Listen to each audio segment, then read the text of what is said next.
Hello hi students, कैसे हैं आप लोग। एज आई प्रॉमिस यू कि I come with some new chapter. तो here is your chapter, that is your biomolecules. I know chapter थोड़ा quite boring होगा, but I hope कि आपको ये बोरिंग नहीं लगेगा जिस वे में मैं आपको पढ़ाऊंगी। And I made some beautiful mnemonics that help you a lot, क्योंकि उन निमोनिक्स से यार क्या होगा ना कि एग्जाम्पल्स याद करना बहुत ईजी हो जाएगा। एंड ये पूरा चैप्टर ही याद करने का है, और इसमें अगर याद ही नहीं है तो चैप्टर पूरा वेस्ट ही है। आप कितने भी कॉन्सेप्ट समझ लो, तो आपकी सबसे ज़्यादा इस चैप्टर में है आपकी मेमोरी, आप कितने अच्छे से लर्न कर पाते हैं।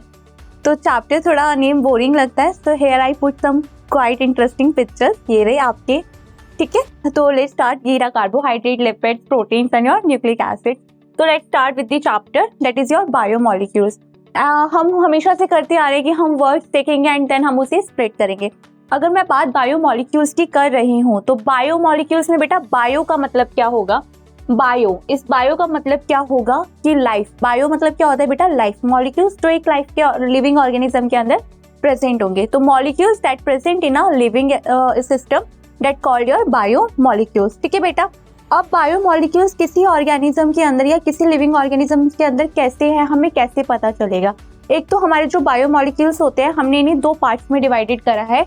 एक हमने करा है इन्हें बायो मैक्रोमोलिक्यूल्स, एक हमने करा है इन्हें बायो मैक्रोमोलिक्यूल्स, एक हमने करा है बायो माइक्रोमोलिक्यूल्स। बायो माइक्रोमोलिक्यूल्स बेटा देखो, नाम से ही सिग्निफाई हो रहा होगा कि बायो मैक्रो का मतलब क्या होता है और बायो माइक्रो का मतलब क्या होता है। मैक्रो मतलब क्या होता है बेटा, जिनका साइज बड़ा होता है। माइक्रो मतलब जिनका साइज छोटा होता है। अब हमें कैसे पता चला कि इनका साइज बड़ा है, इनका साइज छोटा है। तो देखो, हमें किसी भी लिविंग ऑर्गेनिज्म के अंदर मॉलिक्यूल्स पता करने होते हैं कि किसके अंदर कितने मॉलिक्यूल्स हैं। तो हम क्या करते हैं, आप कोई भी एक लिविंग ऑर्गेनिज्म का लिविंग टिश्यू लीजिए।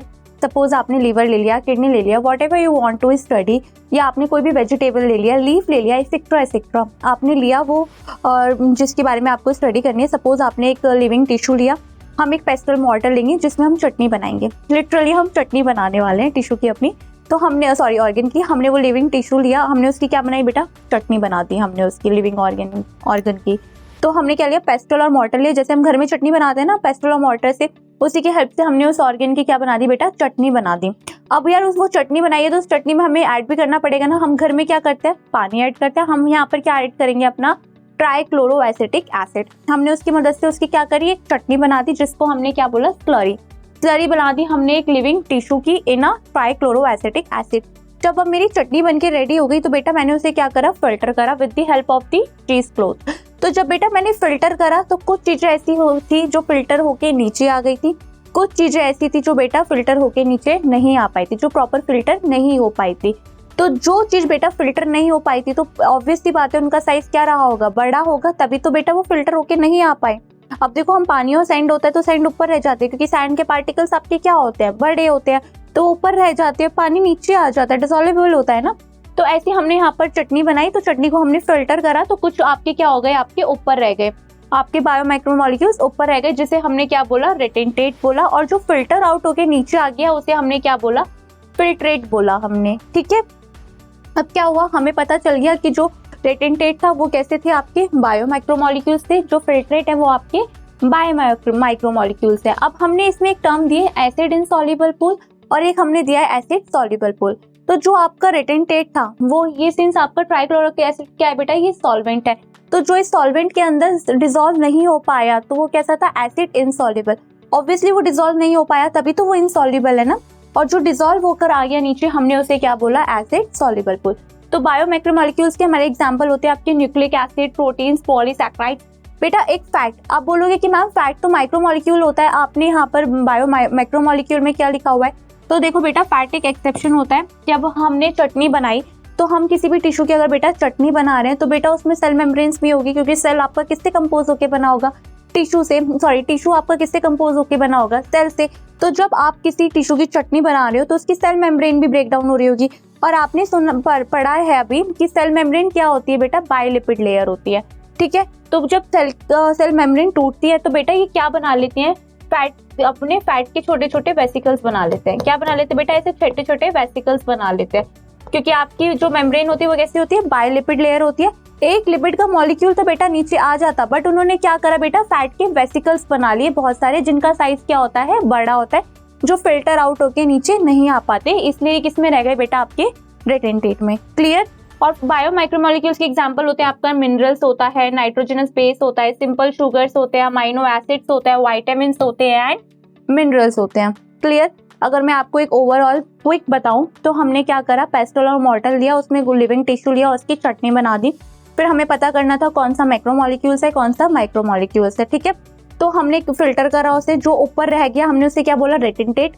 तो और वो कैसा था बेटा, वो हमारे सॉल्वेंट में डिसॉल्व नहीं हो पाया, तो हमने उसे क्या बोला, एसिड इनसॉल्युबल पूल। आपने कौन सा सॉल्वेंट लिया है, यहाँ पर ट्राइक्लोरोएसिटिक एसिड लिया है, जो फिल्टर आउट होके नीचे आ गया, उसे आपने क्या बोला, ये फिल्ट्रेट है। और ये कैसे है, माइक्रोमोलिक्यूल्स है। माइक्रोमोलिक्यूल्स में हमारे minerals, nitrogenous base, simple sugar, amino acid, vitamins और मिनरल्स है। यहाँ पर हमारे बायोमैक्रोमोलिक्यूल्स में न्यूक्लिक एसिड, प्रोटीन्स, पॉलीसैकेराइड्स थे। ठीक है, फैट एक एक्सेप्शन था, क्योंकि फैट कैसा होता है बेटा, माइक्रोमोलिक्यूल्स होता है, बट फिर भी हमें किस में मिल रहा है, रेटेंटेट में। बिकॉज क्योंकि जब हम चटनी बना रहे थे तो सेल मेम्ब्रेन भी ब्रेक डाउन हुई, और जब सेल मेम्ब्रेन ब्रेक डाउन हुई तो उसने लिपिड्स ने क्या, लिपिड बायोलिपिड लेयर होती है, तो उन्होंने छोटे छोटे क्या बना लिया बेटा, वेसिकल्स बना लिया। एक लिपिड का मॉलिक्यूल होता तो बेटा वो नीचे आ जाता, बट बहुत सारे मिलकर उन्होंने क्या बना लिया, फैट के वेसिकल्स बना लिए। तो हमने क्या लिखा, यहाँ पर फैट के आपको क्या मिलते हैं, वेसिकल्स मिलते हैं, जिस वजह से ये रेटेंटेट में रह जाता है, इनका साइज बड़ा होता है। क्लियर। इतना हमने इस एक्सपेरिमेंट में पढ़ा। एसिड इनसॉल्युबल पता चल गया हमें, एसिड सॉल्युबल पता चल गया, रेटेंटेट का मतलब पता चल गया, फिल्ट्रेट पता चल गया। हमने जितने भी अपने बायोमाइक्रोमोलिक्यूल्स करे हैं, हम इनके बारे में 1 by 1 पूरा डिटेल में पढ़ेंगे, नो डाउट। ठीक है, अब हमें मिनरल्स की स्टडी करनी होती है, तो बेटा हम कौन सा मेथड यूज करते हैं, destructive method. And now what is destructive method, बेटा देखो डिस्ट्रक्टिव मेथड क्या होता है, आपने कोई भी लिविंग टिश्यू लिया, उसमें आग लगा दी, लिटरली उसमें आग लगा दी हमने उसे बर्न कर दिया बेटा। अब उसके बाद आपको क्या मिला बेटा, राख मिली, मतलब ऐश मिली उसकी। तो हमने क्या करा, ये सारे जो ये आपके मॉलिक्यूल्स है बेटा, ये किसके मॉलिक्यूल है, ये ऑर्गेनिक मॉलिक्यूल है। और ऑर्गेनिक मॉलिक्यूल कौन से होते हैं बेटा, जो कार्बन के होते हैं। तो जब हम आग लगा रहे होते हैं, जब बर्न कर रहे होते हैं ड्यूरिंग द कंबशन, तो जो कार्बन के मॉलिक्यूल्स होते हैं with the presence of oxygen, ये CO2 बना के क्या होता है, उड़ जाते हैं, और पीछे आपके क्या रह जाते हैं, inorganic molecule which is your minerals. ठीक है, आपने देखा होगा कि जब भी हम मिनरल्स की टेस्टिंग कराने के लिए जाते हैं तो बहुत ही महंगे टेस्ट होते हैं मिनरल्स के, क्योंकि बेटा it's need a lot of technology. ऐसा नहीं कि आप टिश्यू लिए और आग लगा दी, है ना, ऐसे तो हम भी कर दे, आग लगा दी और फिर मिनरल्स कैसे टेस्ट करोगे। उसके लिए मशीन्स चाहिए, वाइड टेक्नोलॉजी चाहिए, जिससे हम मिनरल्स का पता लगा सके। ठीक है, मिनरल्स का पता चल गया, कैसे करते हैं, डिस्ट्रक्टिव मेथड यूज करते हैं। आप अपने टिश्यू को क्या कर दोगे, बर्न कर दोगे। और आपको मैक्रोमोलिक्यूल्स और माइक्रोमोलिक्यूल्स पता करने थे, उसके लिए आपने क्या करा, पेस्टल और मॉर्टल लिया, उसमें उसकी स्लरी बनाई, एंड स्लरी के बाद आपने उसमें ट्राइक्लोरोएसिटिक एसिड ऐड करा, देन आपने उसे स्टडी करा कौन से आपके मैक्रो है एंड कौन से आपके माइक्रो हैं। क्लियर बेटा, होप ये आपको समझ में आ गया होगा। रीड आउट विद एनसीईआरटी से पढ़ना। अब आपको एक एक टर्म और एक एक वर्ड भी क्लियर हो जाएगा, फैट वेसिकल्स का मतलब भी वहाँ क्लियर हो जाएगा।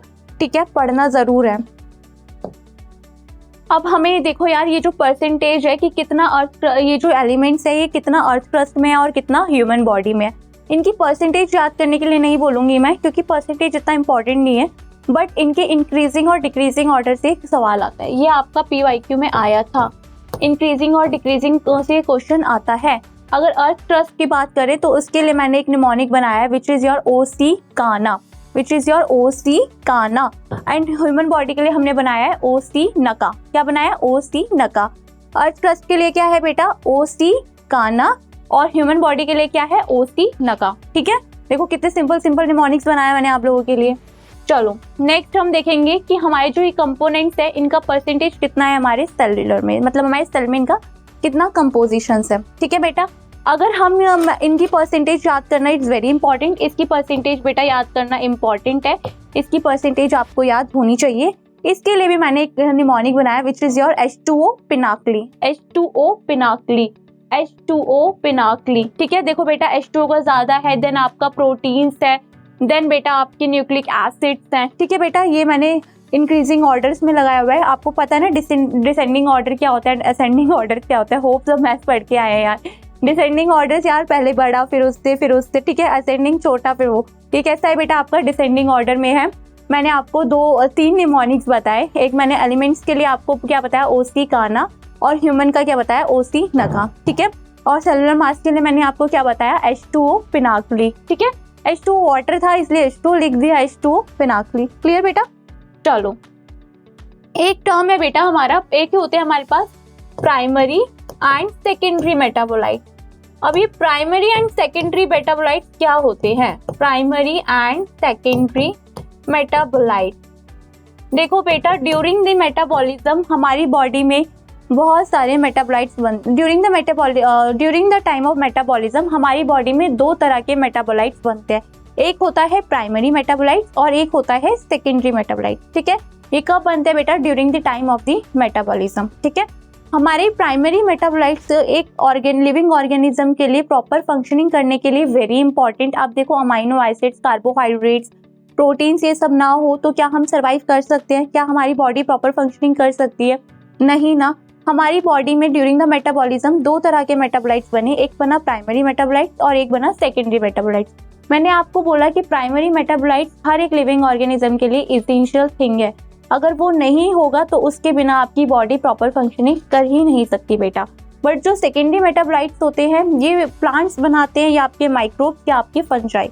ठीक है, हमारी बॉडी में बेटा ऐसा कुछ नहीं बनता during the time of metabolism जो हमारे लिए यूजफुल ना हो। अगर वो बनती भी हैं ऐसी चीजें तो वो हमारी बॉडी से हम क्या करते हैं? एक्सक्रीट आउट कर देते हैं, चाहे वो प्लांट्स हो चाहे वो एनिमल्स हो।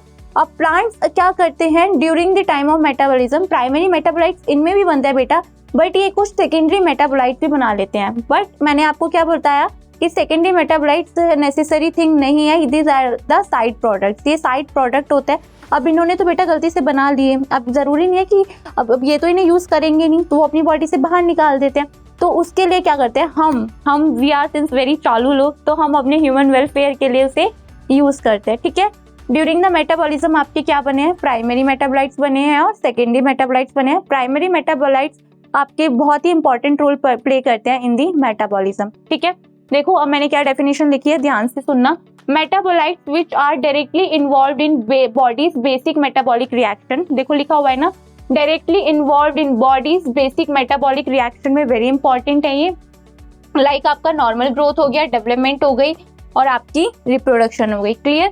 एंड देखो यहाँ पर लिखा है they have a definite role, definite मतलब फिक्स्ड रोल है बेटा इनका, and function in metabolism and are essential, बेटा इसेंशियल है ही है ये for growth and the development. आपके हो गए alcohol, amino acids, nucleic acid बेटा, विटामिन हो गया, मिनरल्स हो गए, आपके प्रोटीन्स हो गए, आपके कार्बोहाइड्रेट्स हो गए, एसेक्ट्रा एसेक्ट्रा। ठीक है बेटा, हम वन बाय वन इन सब के बारे में पढ़ेंगे। देखो सेकेंडरी मेटाबोलाइट्स क्या होते हैं बेटा? ऑर्गेनिक कंपाउंड सिंथेसाइज्ड बाय, देखो लिखा हुआ है ना synthesized by, only synthesized by बेटा, प्लांट्स हो गए, फंगस हो गई और आपकी माइक्रोब्स हो गई। Not as essential part of, it is not as essential part, ये एसेंशियल पार्ट नहीं होता मेटाबॉलिक पाथवे का, but it as a side product. आपने देखा होगा कि मूवीज में साइड एक्टर और साइड एक्ट्रेसेस भी होते हैं, अगर वो मूवी में ना हो तब भी मूवी चलेगी यार, है ना। ऐसा तो नहीं है कि अगर साइड एक्टर नहीं है तो मूवी फ्लॉप हो जाएगी। लीड रोल तो आपका एक्टर ही करता है, जो आपका मेन लीड एक्टर होता है। ऐसे आपके यहाँ पर लीड एक्टर कौन है? प्राइमरी मेटाबोलाइट्स है, इनके बिना सब कुछ अधूरा, चलेगा ही नहीं कुछ। ठीक है, तो ये तो साइड है, साइड प्रोडक्ट है, अगर निकाल भी दिया तो कोई फर्क नहीं है इनका। ठीक है, नॉट डायरेक्टली इन्वॉल्व नहीं होंगे बेटा आपके ना ग्रोथ में ना डेवलपमेंट पे, but as I told you they play in a role in a ecological function. Ecological function में अपना इंपॉर्टेंट रोल प्ले करते हैं, जैसे बेटा आपका डिफेंस हो गया, मेडिसिनल यूज हो गए, फ्लेवरिंग्स हो गई। फ्लेवरिंग्स में हम यार वो यूज करते हैं ना लेमन ऑयल, ये सब। ठीक है, they can also be poisonous, जरूरी नहीं है कि हर बार ये ह्यूमन वेलफेयर के लिए भला करेंगे और तभी भली चीजें निकालेंगे ना, ये समटाइम पॉइजनस भी होते हैं, कुछ पॉइजनस चीजें भी अपनी बॉडी से एक्सक्रीट आउट करते हैं। ठीक है, एग्जांपल्स हो गए आपके पिगमेंट्स हो गई, एंथोसाइनिन्स हो गए, अल्कलॉइड्स हो गए, जैसे आपकी ड्रग्स हो गई, मॉर्फिन्स हो गए, टर्पेनॉइड्स हो गए, एंटीबायोटिक्स हो गए बेटा, पॉलीमेरिक सब्सटेंस हो गए। ठीक है, जैसे आपका रबर और गम हो गया। अब मैं इतने टाइम से बोल रही हूँ कि सेकेंडरी मेटाबोलाइट्स इंपॉर्टेंट नहीं है। ठीक है, चलो मैं आपको प्रूफ करके बताती हूँ। देखो जो हमारे रबर्स होते हैं बेटा, हमें ये प्लांट से किस पार्ट से मिलता है? लेटेक्स पार्ट से मिलता है। ठीक है, तो जब हम प्लांट पे कट लगाते हैं लेटेक्स वाले पार्ट पे, हमने प्लांट है हमारा, हमने उसका लेटेक्स वाला पार्ट निकाल दिया। ठीक है, अब ऐसा तो नहीं है कि प्लांट ने अपनी नॉर्मल ग्रोथ एंड डेवलपमेंट करना बंद कर दिया, प्लांट तो तब भी नॉर्मल ग्रोथ एंड डेवलपमेंट कर रहा है। अगर ये लेटेक्स उसके लिए इतना ही इम्पोर्टेंट था तो plant could have died, plant को तो मर जाना चाहिए था, बट वो तो नॉर्मल ग्रोथ एंड डेवलपमेंट कर रहा है। तो इससे ये प्रूफ होता है मेरे बच्चों कि ये जो सेकेंडरी मेटाबोलाइट्स है ये एसेंशियल पार्ट नहीं है, for the normal growth and the development. It act as a side product. Body ने बना लिया है during the time of the metabolism. अब ये जो रबर वगैरह ये कौन यूज करेगा? हम यूज करेंगे. बेटा ऐसा नहीं है कि आप पेड़ पे चढ़ गए हैं, आप लेटेक्स निकाल रहे हैं और फिर आप उसका जाइलम और फ्लोएम हर्ट कर दिया है और फिर आके बोल रहे हैं कि यार ये तो मर गया. नहीं, अगर हम लेटेक्स निकाल रहे हैं तो इट्स नीड अ मतलब टेक्निक्स चाहिए इसके लिए. जिनको टेक्निक्स पता है कि कैसे लेटेक्स निकलेगा बेटा वही यूज कर सकते हैं ताकि प्लांट का आपका जाइलम और फ्लोएम हर्ट ना हो. क्लियर? देखो ये आपकी एनसीईआरटी की टेबल्स हैं, उसमें उन्होंने ये सेकेंडरी मेटाबोलाइट्स दिए हुए हैं. These are your secondary metabolite. और सेकेंडरी मेटाबोलाइट्स में बेटा ये भी लिख सकते हो आप, एनिमल्स डू नॉट प्रोड्यूस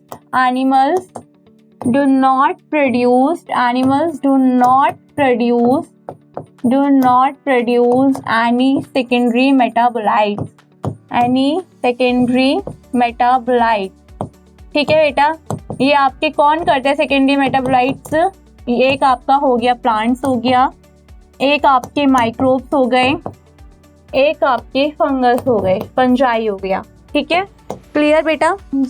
देखो एग्जांपल्स देखेंगे. पिगमेंट्स दे रखे हैं आपकी कैरोटेनॉइड्स, एंथोसाइनिन्स. एल्कोलॉइड्स दे रखे हैं आपके लाइक मॉर्फिन, कोडीन दे रखा है. दीज ऑल आर बेटा ये ड्रग्स हैं. फिर आपके एसेंशियल ऑयल्स दे रखे हैं, lemon grass oil etcetera. Toxin दे रखा है, मैंने बताया ना समटाइम्स यार टॉक्सिक. हेपरिन दे रखा है और रिसिन दे रखा है. बेटा रिसिन क्या होता है? टॉक्सिक होता है. इसे किससे मिलता है? ये आपको कैस्टर से मिलता है. किससे? कैस्टर से. जो R&D होता है ना उससे, कैस्टर से. इसका बेटा एक ड्रॉप, ये इसके ना हम सीड से निकालते हैं. ये जो ये हमारा टॉक्सिन होता है इसके सीड से निकालते हैं, पाउडर बनाते हैं हम उसका. इसका एक ड्रॉप तो बहुत बड़ा हो गया. अगर इसका एक पिंच भी आपको लग जाए ना तो आपकी डेथ हो सकती है, क्योंकि उससे सडन क्या होता है बेटा? कार्डियक अरेस्ट होता है. क्या होता है? कार्डियक अरेस्ट होता है. मूवीज वगैरह में देखते हैं ना यार, हॉलीवुड मूवीज में केरोसिन का यूज करके अपने जो किलर्स होते हैं उन्होंने सामने वाले को मार दिया. ठीक है, इसका एक ड्रॉप भी, एक पिंच भी बहुत ही टॉक्सिक होता है. वो कार्डियक अरेस्ट कर देता है, जिससे at the time sudden death हो जाती है. ठीक है, फिर आपकी ड्रग्स हो गई, जैसे आपके विनब्लास्टिन हो गए, कर्कुमिन हो गया. ये विनब्लास्टिन बेटा किससे मिलता है? आपने घरों के आसपास देखा होगा सदाबहार का पेड़, जिसका साइंटिफिक नेम होता है विंका रोजिया. ठीक है, ये सदाबहार के पेड़ बेटा किसमें यूज करते हैं हम? ये ड्रग मिलती है हमें विनब्लास्टिन, ये सदाबहार के पेड़ से मिलता है. ये किस में यूज होता है बेटा? कैंसर में यूज होता है. कैंसर थेरेपी में हम यूज करते हैं, ब्लड कैंसर में यूज करते हैं. फिर आपका कर्क्यूमिन हो गया विच इज योर टर्मरिक. और फिर वो पॉलीमरिक सब्सटेंस तो थे ही आपके rubber, gum and cellulose etcetera. ठीक है बेटा, चलो अब नेक्स्ट हम स्टार्ट करेंगे अपना ग्रुप अमाइनो एसिड. बेटा हम नाम से सिग्निफाई करेंगे अमाइनो एसिड. तो देखो बेटा अमाइनो एसिड में क्या होता है? अमाइनो एसिड दो ग्रुप से मिलके बना हुआ है. एक है आपका अमाइनो ग्रुप, एक है आपका अमाइनो ग्रुप, और एसिड लिखा है ना तो एक है आपका एसिडिक ग्रुप. एसिडिक ग्रुप कौन सा है बेटा? आपका कार्बोक्सिल ग्रुप. कौन सा है बेटा? आपका कार्बोक्सिल ग्रुप है. ठीक है, जो आपका अमाइनो एसिड है दो ग्रुप से मिलके बना हुआ है. एक है आपका अमाइनो ग्रुप, एक है आपका कार्बोक्सिल ग्रुप. देखो पहला क्या लिखा हुआ है? It is substituted methane. Substituted methane मतलब आपने मीथेन का फॉर्मूला देखा होगा ना, CH4 ऐसे होता है. हमने यहाँ पर क्या करा है? सब्स्टिट्यूट कर दिया अपने हाइड्रोजन को. देखो ये एक अमाइनो ग्रुप के साथ फिक्स है आपका एक H आपका कार्बोक्सिल ग्रुप के साथ फिक्स है, एक आपका कार्बन के साथ तो फिक्स है ही, एक आपका साइड चेन के साथ फिक्स है. ठीक है, जिसे हम क्या बोलते हैं? R group. एक आपका अमाइनो ग्रुप के साथ डिस्ट्रीब्यूटेड है, एक आपका कार्बोक्सिल ग्रुप के साथ डिस्ट्रीब्यूटेड है, एक आपके R ग्रुप के साथ डिस्ट्रीब्यूटेड है, एक आपके C के साथ डिस्ट्रीब्यूटेड है. बेटा जो ये R ग्रुप होता है amino acid, we have total 300 to 400 amino acids. And जितने भी अमाइनो एसिड्स इतने डिफरेंट टाइप के हैं because of this R group. इस R ग्रुप की वजह से ही अमाइनो एसिड्स में इतना वेरिएशन आया है. अभी आगे हम देखेंगे कि क्यों मैम ऐसे बोल रही हैं कि R ग्रुप की वजह से वेरिएशन आया है.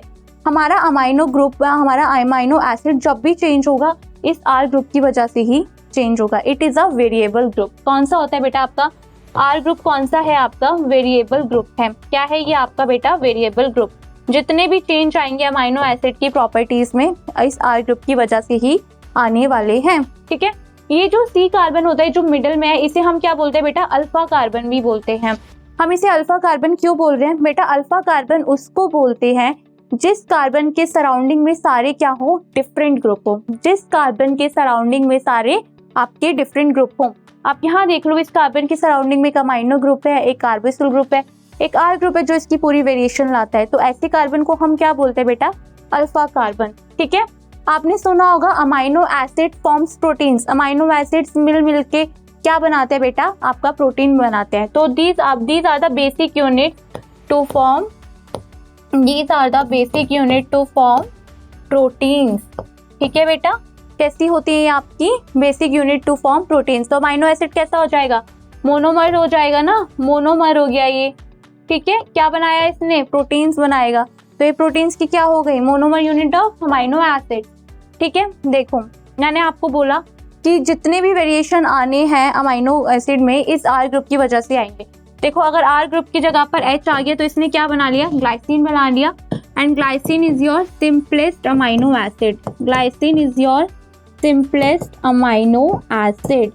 अगर इस आर ग्रुप की जगह पे बेटा CH3 आ गया तो आपका क्या बना दिया इसने? एलानाइन बना दिया। क्या बना दिया बेटा? एलानाइन बना दिया। अगर इस आर ग्रुप की जगह पे आपका CH2OH आ गया तो इसने क्या बना दिया? सीरीन बना दिया। देखो तो जितनी भी वेरिएशन आई इस आर ग्रुप की वजह से आई। एक और बात, आर ग्रुप की वेरिएशन की वजह से ही अमाइनो एसिड की प्रॉपर्टी भी आइडेंटिफाई होगी कि मतलब ये नेचर में कैसा है, ये एसिडिक होगा, बेसिक होगा या न्यूट्रल होगा। ठीक है, कैसे पता चलेगा? देखो बेटा इसके साथ ही कौन सा ग्रुप अटैच्ड है? CH2OH ग्रुप अटैच्ड है। तो OH ग्रुप कौन से होते हैं आपके? अल्कोहलिक। तो आपका जो ये सीराइन है ये कैसा अमाइनो एसिड होगा? ये आपका अल्कोहलिक अमाइनो एसिड होगा। कौन सा होगा? Alcoholic amino acid.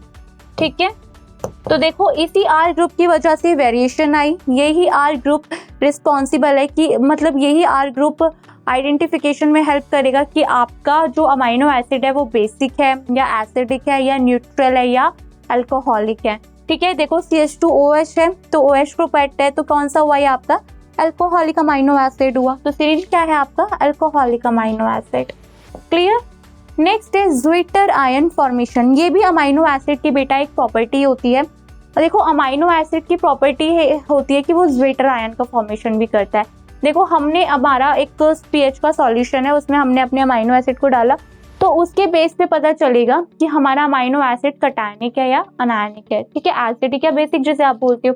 तो depending upon pH of the solution amino acid जो होता है वो एग्जिस्ट करता है बेटा कटायन फॉर्म में भी और आपके अनायन फॉर्म में भी। ठीक है, अगर एक pH है सॉल्यूशन का, उसमें आपका अमाइनो ग्रुप है, ठीक है, मतलब आपका अमाइनो एसिड है, ठीक है, उसमें वो नेगेटिवली चार्ज है तो वो कैसा हो गया बेटा? आपका अनायनिक हो गया। ठीक है, अगर वहाँ पर वो आपका पॉजिटिवली चार्ज है तो बेटा वो कैसा हो गया? आपका कटायनिक हो गया।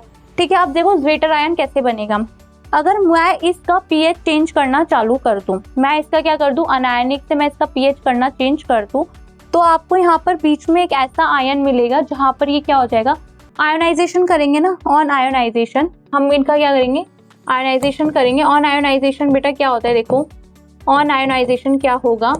अब ये pH था आपका, मैंने यहाँ पर इसे अनायनिक था ये नेगेटिवली, कटायनिक था ये आपका पॉजिटिवली। मैंने इसका क्या करा बेटा? pH चेंज करना शुरू करा तो एक आपकी कौन सी स्टेट आई? आपकी एक ट्रांजिशन स्टेट आई। कौन सी स्टेट आई बेटा? आपकी ट्रांजिशन स्टेट आई, जिसे हम क्या बोलते हैं? आइसोइलेक्ट्रिक pH बोलते हैं। क्या बोलते हैं? Isoelectric pH। इसमें क्या हुआ बेटा? यहाँ पर आपका आयन क्या हो गया? न्यूट्रल हो गया। यहाँ पर देखो आपको एक पॉजिटिवली चार्ज भी मिल रहा है और एक नेगेटिवली चार्ज भी मिल रहा है। तो on the stage of the equilibrium, आप बोल सकते हैं on the stage of the equilibrium, जब आपने pH चेंज करना शुरू करा तो एक ऐसी ट्रांजिशन स्टेट आई, ऐसी इक्विलिब्रियम वाली स्टेज आई जहाँ पर आके आपका आयन क्या हो गया बेटा? न्यूट्रल हो गया। जिससे इस आयन को हम बोलते हैं जो पॉजिटिव चार्ज भी कैरी करे और जो नेगेटिव चार्ज भी कैरी करे तो उसे हम क्या बोलते हैं? Zwitter ion. क्या बोलते हैं बेटा? हम उसे ज्विटर आयन बोलेंगे। ज्विटर आयन को बेटा दूसरा नाम क्या होता है? हाइब्रिड भी बोल सकते हैं। हाइब्रिड क्यों बेटा? देखो पॉजिटिव भी कर रहा है और नेगेटिव भी। हाइब्रिड कौन होते हैं? जो एक से ज्यादा प्रॉपर्टीज को कैरी करे। बहुत से लोग भी होते हैं ना हाइब्रिड टाइप, जो मुंह पे कुछ और होते हैं और अंदर कुछ और रखते हैं। तो ये भी देखो पॉजिटिव भी है और नेगेटिव भी कैरी कर रहा है। इसे हम डाईपोलर आयन भी बोलते हैं। क्या बोलते हैं बेटा? हम डाईपोलर आयन भी बोलते हैं। क्लियर हो गया आपके? अगर आप if you are in 11th class, very important, आ सकता है आपके स्कूल के एग्जाम्स में, ज्विटर आयन फॉर्मेशन बनाओ या ड्रॉ करके दिखाओ या एक्सप्लेन करो, तो आप लिख सकते हो कि depending upon the pH of the solution amino acid exist करता है इस फॉर्म में, एक अनायनिक फॉर्म में, एक कटायनिक फॉर्म में। अगर पीएच है तो वो कैसे कर रहा है, अनायनिक एसिडिक होगा। अगर फिर वो कटायनिक है तो बेसिक सॉल्यूशन हो गया आपका। सिंपल सी केमिस्ट्री तो आपको आती है। तो जैसे जैसे हमने पीएच को चेंज करना शुरू करा तो एक आपकी ट्रांजिशन स्टेट आई, या आप बोल सकते हो एक ऐसी इक्विलिब्रियम वाली स्टेज आई जहाँ पर आपका पीएच कैसा हो गया, आइसोइलेक्ट्रिक हो गया, जहाँ पर आके आपका आयन क्या हो गया, न्यूट्रल हो गया। न्यूट्रल हो गया तो हमने उसे क्या बोला, ज्वेटर आयन। और ज्वेटर आयन कौन से होता है बेटा, जो पॉजिटिवली चार्ज कैरी भी करते हैं और जो नेगेटिव चार्ज भी कैरी करते हैं। ठीक है, ऐसे आयन को ही हमने क्या बोला था, ज्वेटर आयन। इसी को दूसरा हम क्या बोलते हैं, हाइब्रिड। ज्वेटर का नाम ही हाइब्रिड है दूसरा, और दूसरा इसे क्या बोल सकते हैं आप, तीसरा sorry dipolar ion. Clear. Next हम देखते हैं पेप्टाइड बॉन्ड फॉर्मेशन। देखो जो हमारा अमाइनो एसिड है ना, कैसे जुड़ता है, हम different group of amino acids जुड़ते हैं। आपके सेम नहीं जुड़ेंगे, different group of amino acid जुड़ेंगे। आपका A1 हो गया, A2 हो गया, ये different group of amino acid जुड़ के क्या बना देते हैं, आपका प्रोटीन बना देते हैं। ठीक है, क्या बनाते हैं, प्रोटीन। तो अगर कोई पूछे प्रोटीन की मोनोमर यूनिट क्या होती है, मोनोमर यूनिट क्या है, आपकी अमाइनो एसिड्स है। ठीक है, ये जुड़ के क्या बना देंगी, प्रोटीन्स बना देंगी। अब ये जिस बॉन्ड से जुड़ती हैं उसे क्या बोलते हैं बेटा, पॉलीपेप्टाइड बॉन्ड। क्योंकि देखो A1, A2, A3 तो बहुत सारे बॉन्ड से जुड़ेगा नहीं, तो पेप्टाइड बॉन्ड का फॉर्मेशन होगा। और कैसे होगी, पॉली, बहुत सारी बॉन्ड्स बनेंगी, पेप्टाइड बॉन्ड बनेगी। अब ये पेप्टाइड बॉन्ड बनेगी कैसे, ठीक है, हमने ये एक अमाइनो ग्रुप लिया, ये दूसरा अमाइनो एसिड का ग्रुप लिया, ये तीसरा अमाइनो ग्रुप लिया। ठीक है, देखो बेटा पेप्टाइड बॉन्ड तब बनेगी जब आपका वाटर मॉलिक्यूल क्या होगा, लॉस्ट होगा। जब आपके वाटर मॉलिक्यूल का क्या हो जाएगा, डिहाइड्रेशन हो जाएगा। सिंस ये आपका एक अमाइनो एसिड का ग्रुप है, ये आपका दूसरा, ये आपका तीसरा। तो जो आपका फर्स्ट अमाइनो एसिड होता है बेटा, वो अपने कार्बोक्सिल वाले ग्रुप में से क्या डोनेट करता है, OH डोनेट करता है। और जो आपका सेकेंड अमाइनो एसिड वाला ग्रुप होता है बेटा, वो अपने अमाइनो ग्रुप में से क्या डोनेट करेगा, H डोनेट करेगा। तब क्या होगा, वाटर मॉलिक्यूल क्या हो जाएगा बेटा, एवापोरेट हो जाएगा, डिहाइड्रेशन हो जाएगा, लॉस्ट हो जाएगा। देन आपकी पेप्टाइड बॉन्ड बनेगी। ठीक है, देखो यहाँ पर बना देते हैं पेप्टाइड बॉन्ड। यहाँ पर हमारा C, ये हमारा R1 ग्रुप हो गया, ये हमारा H हो गया।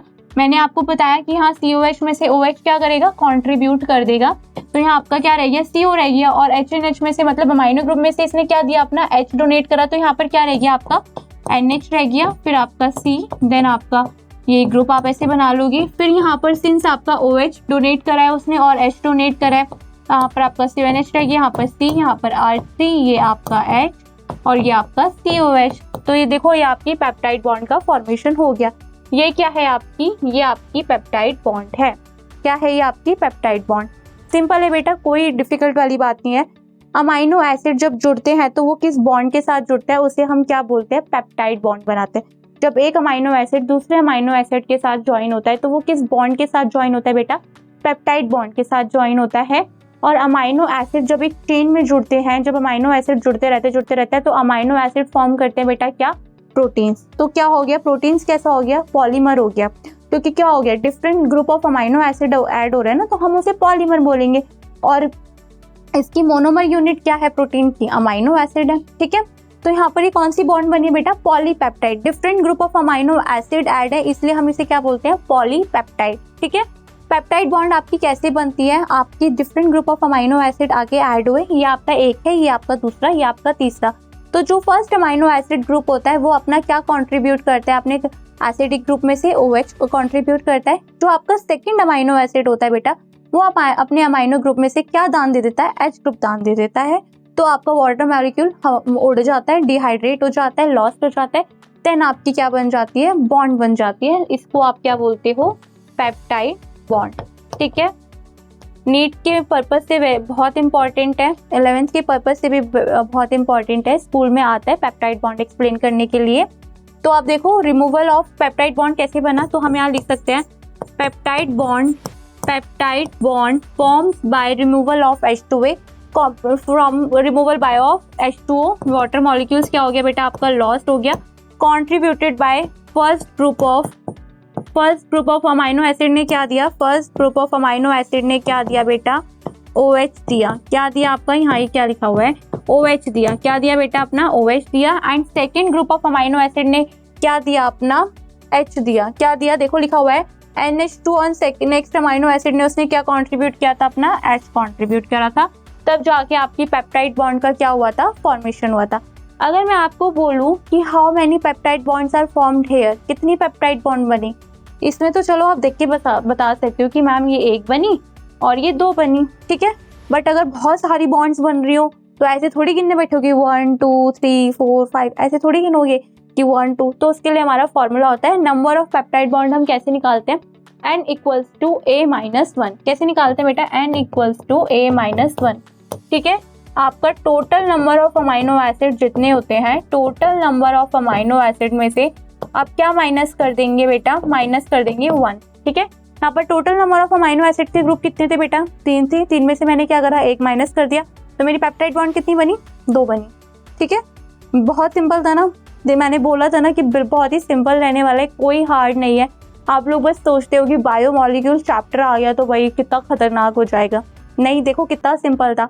हमने 3 तो निमोनिक ही बना लिए। ओसी हमने एक बनाया, ओसी नाका, एक हमने बनाया ओसी नका बनाया, हमने एक H2O पिनाकली बनाया।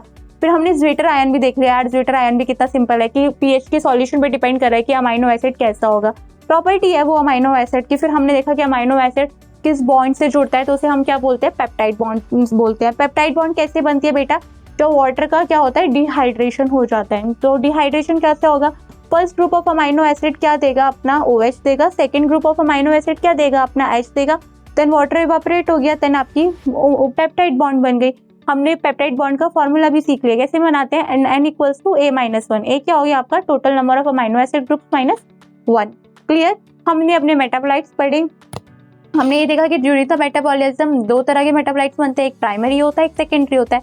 हमने वहाँ पर एक बहुत ही इंपॉर्टेंट बात जानी कि प्राइमरी मेटाबोलाइट्स एक इसेंशियल थिंग है। एक हर एक लिविंग ऑर्गेनिज्म की नॉर्मल ग्रोथ एंड डेवलपमेंट के लिए प्राइमरी मेटाबोलाइट्स का होना बहुत ही ज़रूरी है। सेकेंडरी मेटाबोलाइट्स ना भी हो तो कोई फ़र्क नहीं पड़ रहा।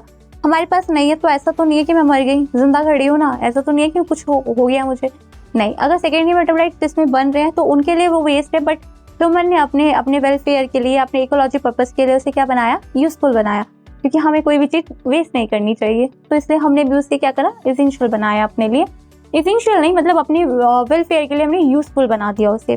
फिर हमने देखा कि यार हमने माइक्रोमोलिक्यूल्स क्या होते हैं, माइक्रोमोलिक्यूल्स क्या होते हैं, उसके लिए हमने बहुत ही प्यारा एग्जाम्पल करा। हमने लिविंग टिश्यू ले लिया और उसकी चटनी बना दी। चटनी बना के हमने स्लरी बनाई, स्लरी में हमने ट्राइक्लोरोएसिटिक एसिड ऐड करा। फिर हमने उसे चीज क्लोज के साथ फिल्टर आउट कर दिया। जो फिल्टर नहीं हो पाए उसे हमने मैक्रोमोलिक्यूल्स बोल दिया, जो फिल्टर हो गए उसको हमने बेटा माइक्रोमोलिक्यूल्स बोल दिया। और जो फिल्टर नहीं हुए थे हमने उसे एक प्यारा सा नाम दिया रेटेंटेट, और जो फिल्टर नहीं हो पाए थे हमने उसे बोला, सॉरी जो फिल्टर नहीं हो पाए थे उसे हमने बोला रेटेंटेट, और जो फिल्टर हो गए थे उसे हमने क्या बोला, फिल्ट्रेट। फिर अब हमें मिनरल्स के बारे में भी तो डिस्कस करना था ना कि मिनरल्स कैसे पता करेंगे। तो मिनरल्स की टेस्टिंग के लिए हमने कौन सा मेथड यूज करा, डिस्ट्रक्टिव मेथड यूज करा। डिस्ट्रक्टिव मेथड में हमने क्या करा, कोई भी हमने लिविंग टिश्यू लिया उसमें बर्न कर दिया, उसमें आग लगा दी हमने, ठीक है। तो हमारे जितने भी ऑर्गेनिक मॉलिक्यूल्स थे वो ऑक्सीजन के साथ मिलकर CO2 बना के उड़ गए, पीछे आपके रह गए inorganic molecules. As simple as that. ये चैप्टर बहुत ही सिंपल रहेगा, आपको बस याद करने के लिए एक बार रिवाइज करना पड़ेगा। एंड निमोनिक्स तो हम बना ही रहे हैं, निमोनिक्स बनाते हुए चलेंगे और याद करते हुए चलेंगे। होप आपको समझ में आया होगा, ठीक है। And in the next class, we will discuss about some another properties of the amino acids, and then we will discuss about the proteins. Till then, take care, bye bye. अच्छे से पढ़ते रहिए, ध्यान रखिए अपना।